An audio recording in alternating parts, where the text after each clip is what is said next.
Refused to marry my controlling cousin whom I dated in secret at 14, facing family blackmail and relentless guilt tripping. I'm from Pakistan. Cousin marriage is very normal here, and I would say it's especially so in my family. If possible, I would like to get advice from brown people because the white people solutions like cut them off and going no contact are not an option at all. So I, 22, female, was recently asked for my hand in marriage. My aunt father's sister brought a marriage proposal for me for her youngest son, 25, male. My family was absolutely ecstatic about it. I, however, not so much. A little background is that I actually dated this particular cousin when I was like in 10th grade, about 14 years old. Not my greatest moment, but at that time my brother had recently gotten married to another cousin of ours. They had been dating for like 9 years or something, so I was being a delusional idiot who thought she could have something similar. My family does not know anything about it till this day because they're very, very conservative about stuff like this, especially when it comes to daughters. We obviously broke up because he was starting to act like my literal father. He would get mad at me for talking to boys. I went to a coeducation school, would constantly ask to check my phone and for my social media passwords. I had a lot of unsupervised access to internet from a young age, and was a little too mature for my age. I immediately ended the relationship. Distanced myself from him. But now he sent his mother with a formal marriage proposal. My father was obviously ready to agree the moment they came over, but thankfully he decided to ask me for my opinion before giving an answer back. I refused because the guy was literally my ex, and had been kind of stalking me at family events and stuff since the breakup. Now I'm being guilt-tripped, emotionally blackmailed and literally threatened by my family for refusing. I'm so confused right now. Because I know that man would be an unbearable husband. He was a controlling boyfriend and he'd be worse as a husband. On top of that, my cousin is constantly messaging me and urging me to agree. He's making promises and whatnot. So I just want to know, Ida? Should I just give in and accept my fate because I literally cannot see any other way out of this? Update 1. My parents have agreed to sit down and talk today after dinner. It's currently 3:40 in the morning here. I've also gotten in contact with the woman who used to teach me Quran when I was little. She's still a friend of my mother and often visits. I've asked her to come and talk with my mother and get her to see things from the Islamic perspective. Wish me luck, guys. I'm not sure what's going to happen now. I've also decided to talk with my cousin and try to explain to him why I don't want to marry him. Hopefully he'll agree to refuse this marriage as well, but the chances are low because he's an asshole. Update 2. So it's been a day or two since I had a talk with my parents, my cousins and a religious scholar that taught me as a child. Please bear with me since my mind is still very much a mess. First of all, let's start with the lady that taught me Islam as a child. She came over on the 5th. My father wasn't home, so she talked with my mother. Basically that lady, bless her heart, went off on my mother. She was literally screaming about how wrong they were and whatnot. I actually cried seeing her defend my decision like that because she was the first person on my side. My mother looked very ashamed, but was still defending her decision. Eventually, my mother asked the lady to leave. I was slapped for talking about family matters with strangers. Next comes my parents. My father came home in the evening and my mother immediately told him about my stunt. I was scolded, berated and called every name in the book. I tried having a conversation with them, tried explaining my side, but it was all just useless. It was clear that their mind was made up. So in a moment of pure anger and pain I threatened to end my own life if they tried forcing me further. Apparently using their threats against them makes me the evil person, but thankfully they've been sort of quiet since then and haven't really tried to talk to me about the marriage any longer. As for my cousin, I met with him yesterday.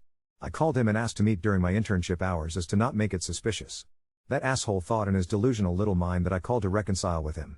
As if I would look at that knockoff, China version of a rat twice. As soon as I started talking and explaining why I didn't want to marry him, he got angry. We were in the building's parking lot inside his car, so he started the car, locked the doors, and drove onto the highway so I couldn't get out. I was yelled at for being unkind and not understanding his feelings or caring for him. He threatened to force himself on me, to harm me and damage my honor because I don't want to marry him. I'm so disgusted right now. I agreed with him for a few minutes so he'll drop me back at the building. Thankfully it worked. I haven't told anyone in my family about what he said because I know instead of defending me, they'll ask why I was even in a car with him. I'm just so tired of all of this. I've started to actually want to follow through on my threat. I already know that my life will be hell if I end up getting married to him. He's crazy, absolutely psychotic. Update 3. So after reading all the comments on the previous update, I've decided to try and seek asylum in another country. I have a few friends in university that hold a European passport, so I'll probably reach out to them. Hopefully it'll all go well. I've also decided to try to reason with my family one last time. I'm going to sit down and come clean about everything. The dating, the car ride and the cousin's threats. I'm pretty sure this will just end up in me being berated, but at this point I'm okay with that as long as the marriage idea is dropped. Edit. So after reading all the comments, I've decided to not talk to my parents about the dating and stuff. I didn't realize how it could be used to further push me into the marriage. I guess I'm just too desperate to find a way out and haven't been thinking clearly. I'm going to figure out a way to get out of this country first and foremost. Once everything is set, and I'm away from all of them, I'll tell them everything via message and cut them off. Update 4. I'm going to get straight into it. I got married. Yup. To my cousin. So much for refusing and making plans and blah blah blah. Life is such a fucking bitch. I actually had a plan. I applied for this exchange student program. I was getting it for free on some scholarship, so fully paid off. All I had to cover was my plane ticket, which I was working on. Once in Europe, I was going to apply for asylum. All of that went down the drain. And it was all because my father got into an accident. I am now realizing just how stupid I am for actually being this naive. But basically, that accident was used to guilt trip me and make me marry my cousin. He looked so fucking smug on the Nika day yesterday, all grinning and giggling while I was literally bawling my eyes out. So today marks day 1 of my married life. Lucky me, not only do I have to tolerate my cousin rubbing it in my face that he got me like I'm some fucking trophy, I also have to let him touch me, nothing sexual yet, and tolerate his presence. It doesn't help that he's still living with his family, so I have to tolerate them as well. On top of all of this, I'm going to the northern areas like tomorrow for my supposed honeymoon. And I'm absolutely dreading it because we all know what a honeymoon means. I would rather jump under a train than let that man touch me. So here's the update, guys. My cousin, or now husband, hasn't left me alone for even a minute since the Nika. I'm literally in the bathroom, sitting on a freaking toilet as I write this. I absolutely hate my life. Edit, adding this here so people can get how I was actually guilt tripped. So basically, my father, he's diabetic and at a high risk for a heart attack. I was at university when this supposed accident happened. Apparently he nearly tripped off some stairs and kind of had a scare. He was immediately complaining about chest pain and was taken to a hospital. The doctors said he had a mini heartache or something. But I'm just now realizing how bullshit that story is. I was just so emotional at the time because I was very close with my father before all of this shit. And I kind of agreed on the spot because he kept saying his last wish was for me to marry my cousin. Everyone around me was basically acting like he was dying, so I caved and said yes. Next thing I know, my father is being discharged in the evening and my Nika is set for 2 days later. Update 5. Let's start with the honeymoon trip. We went to Skardu, northern Pakistan, and it went amazing, at least for me. He had rented out this small cabin thing for us. It had 2 bedrooms, a small kitchen and a small living room. The spare bedroom was locked and the one we were supposed to stay in was all decorated and shit.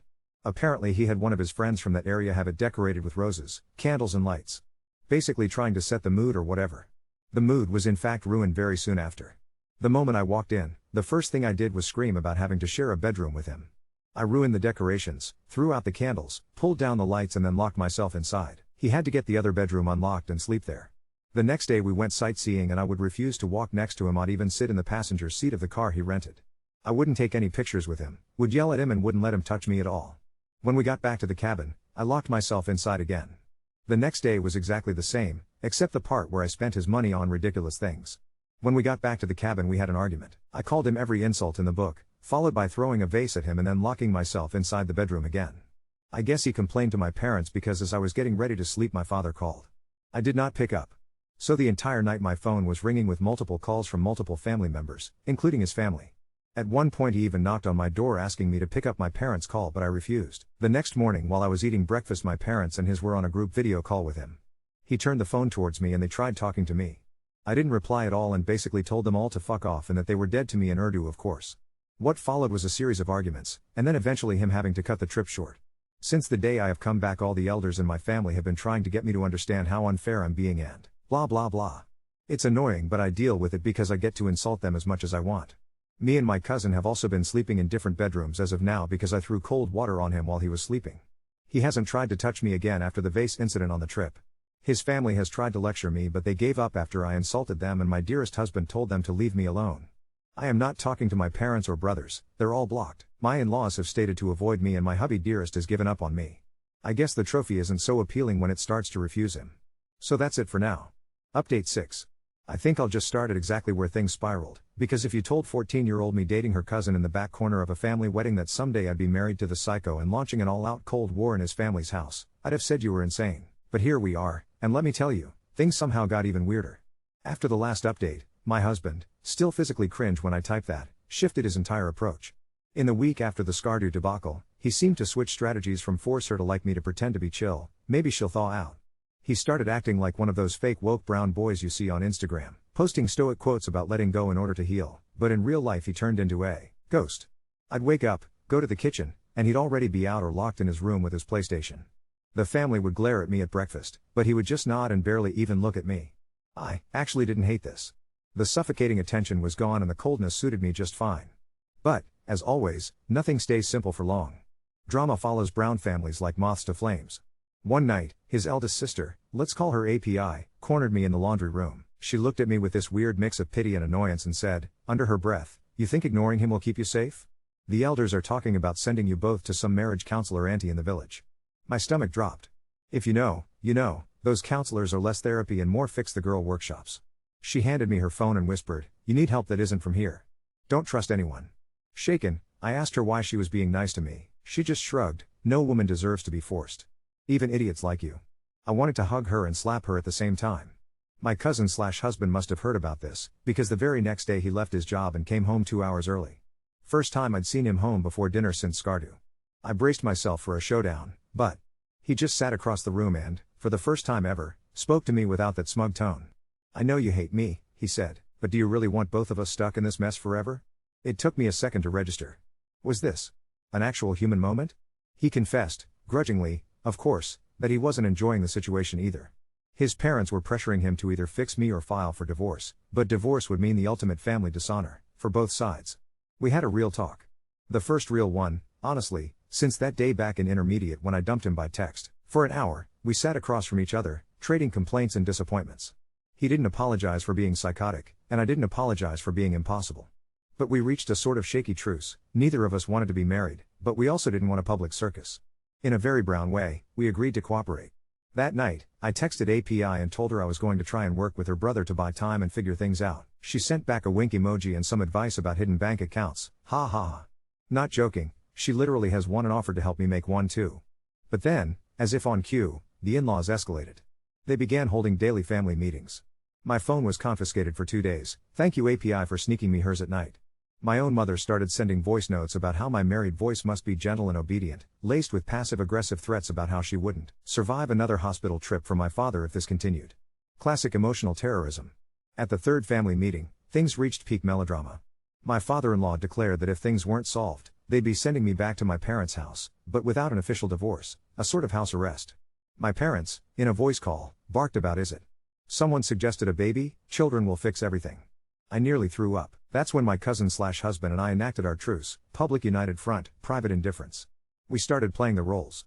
Sitting together for breakfast, acting polite, going on short walks around the block together, just enough to seem like we were trying.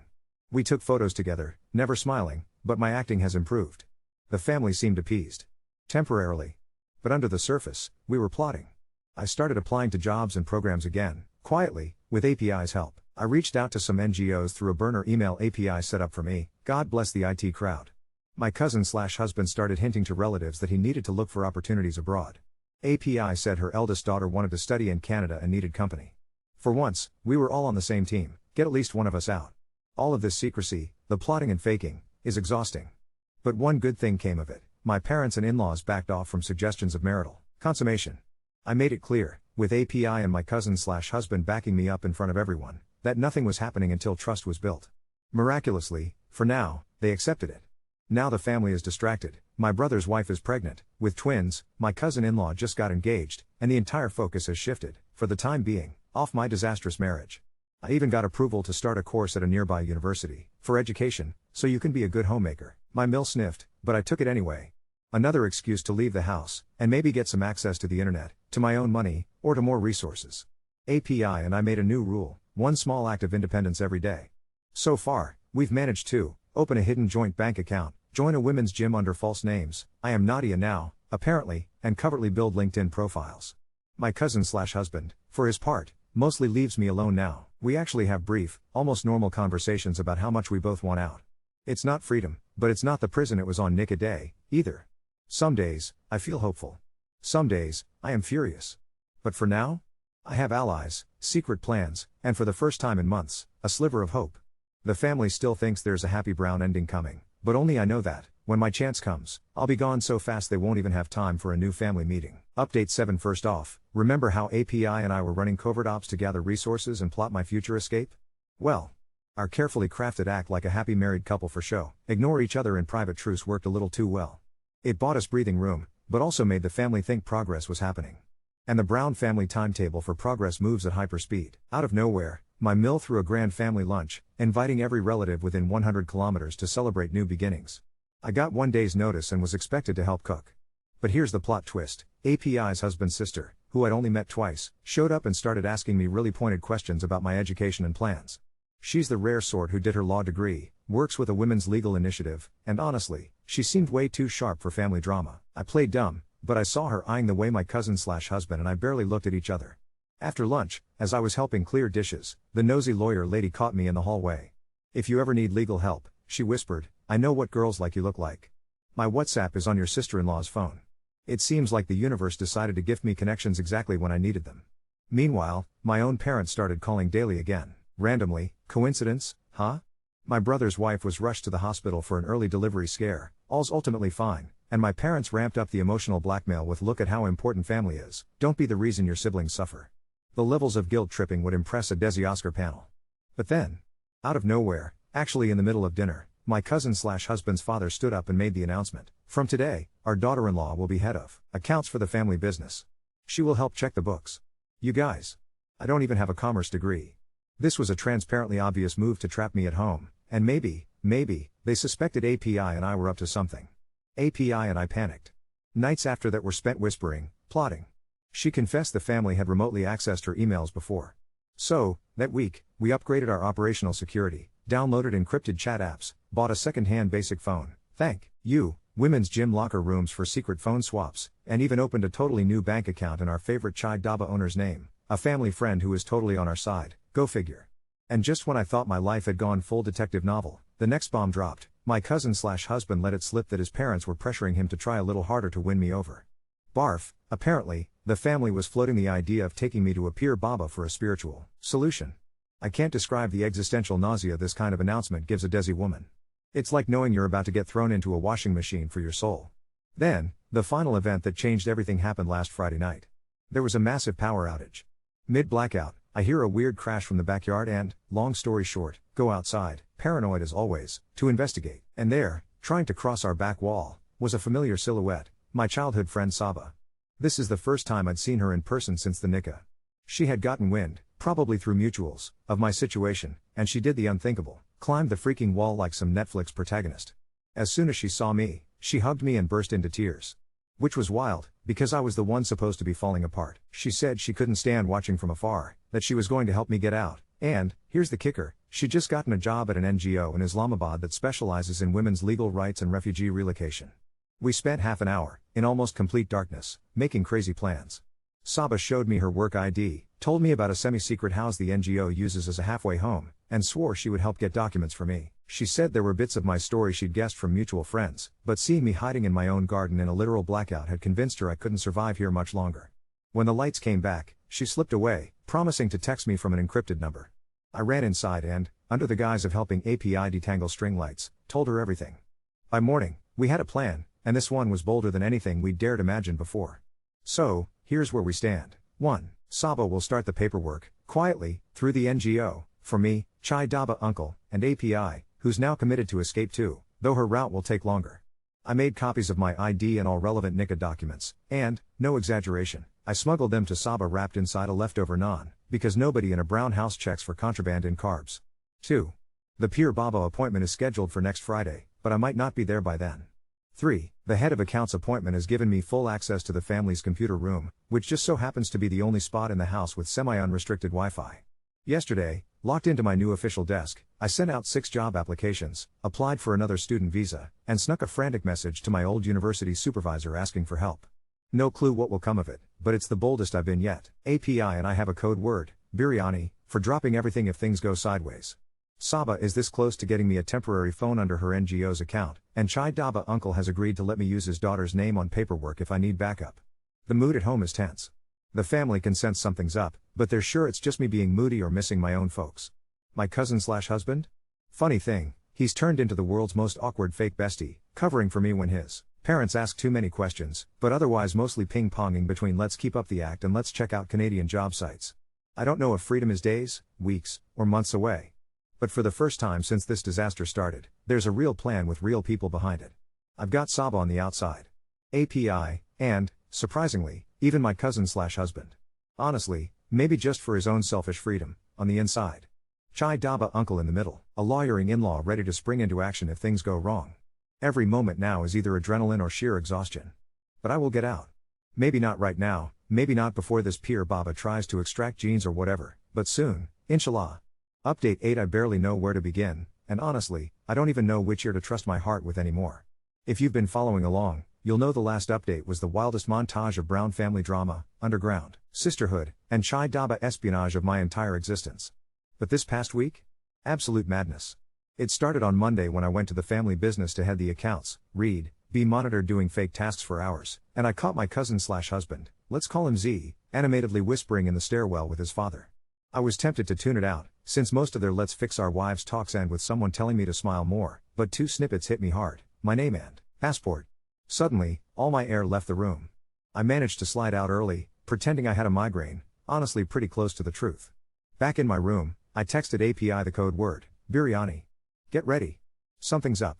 She texted back, they're talking passports, too. Heard Mill just on the phone with your mom. But I couldn't panic, not when the Pir Baba day was 2 days away, and not when Saba sent a cryptic message, from a new number, saying, check your Daba order tomorrow. P.S. Bring paradas. The next day, finding my moment during the lunchtime chaos, I slipped out, ducking through the side alley to Chai Daba uncle's. He handed me a battered biscuit tin that, to an unknowing auntie, was just maza-soaked cookies. Inside, though? My original university transcript, a crisp new birth certificate. Don't ask how Saba's NGO magicked that up, but apparently it's not robustly checked at embassy dropboxes, and, this time, an actual functional phone, loaded with an international SIM and VPN apps. I wanted to sob. Instead, I nearly laughed, thinking how the most illegal thing I'd ever done before this was download movies off torrent. Back home, I hid everything at the bottom of the flour tin in the kitchen. Call it poetic justice that the rotas for the in-laws would now sit atop my ticket out. But then came Wednesday. I was called to the living room for a special meeting with the Pir Baba's minions, a mother/daughter duo in matching white shawls. They eyed me like I was a haunted television. API, clever as always, slid in beside me, squeezing my shoulder when nobody looked. Just act sick, she hissed. And sick I acted, groaning, dry heaving, and eventually running out to throw up. The Pir Baba's duo pronounced me spiritually blocked and suggested a 3-day intensive cleanse. API and I exchanged looks. 3 days was a lot of freedom if we played it right. That night, Z knocked gently on my door, not the usual performative banging for family show, but a weird, soft tap. When I opened it, he handed me a cup of mint tea. Yes, the same cousin husband who threatened me in cars is now making me herbal drinks. The world is strange. He blurted out, I overheard my dad talking to the travel agent. They are thinking of keeping your passport with them, just so you can't run. His eyes were haunted, but honest for once. What happens to you happens to me too. Let's just fake the cleanse, spend 2 days resting, and by Friday we say we're rejuvenated and try again. I just nodded, my mind spinning double time. Wednesday and Thursday passed in a weird, twilight zone. I pretended to be weak, API smuggled snacks, and my phone, new, with VPN on, pinged with frantic Saba messages, temporary shelter ready. When can you move?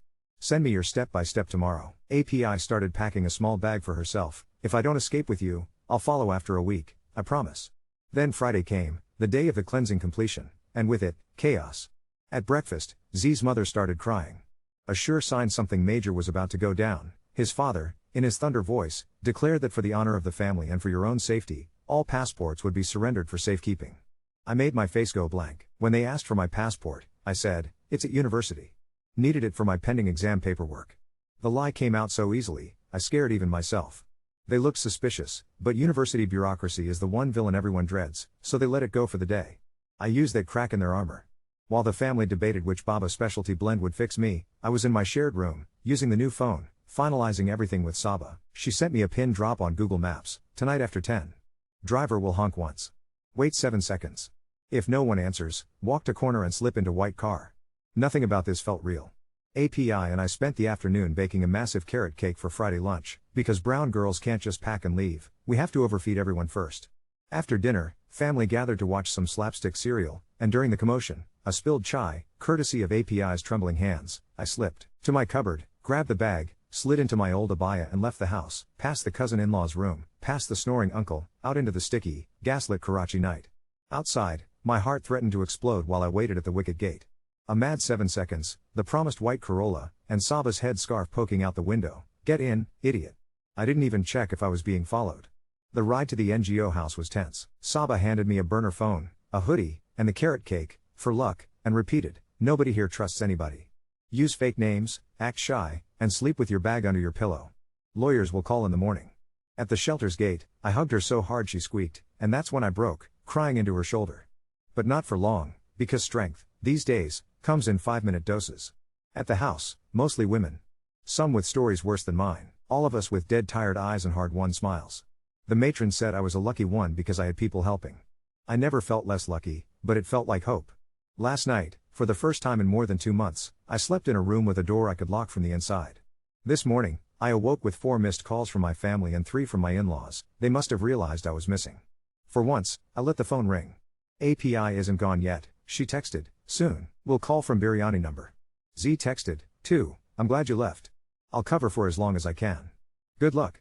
Legal stuff is a mountain, but Saba's NGO people said my case is good because of the marriage circumstances, threats, and all the WhatsApp receipts. The in-law lawyer through API promises backup for divorce if I can make it to an embassy. I already started the student visa process again with a new email. Chai Daba uncle made his daughter accidentally drop off my actual passport at the university hostel, just in case. I don't know what comes next. Maybe I'll be in this shelter a week, maybe a month. But for the first time in my whole life, my fate is not in someone else's hands, not in my father's, not Z's, not in the hands of elders, not even in a Baba's. Just mine. If anyone reading this is a brown girl who feels stuck, find your Saba. Find your API. Trust your Chaiwala, and most of all, trust yourself, even if it means hiding the truth in paradas. Because if a scared, wildly sarcastic Karachi girl can escape, believe me, you can do at least as much.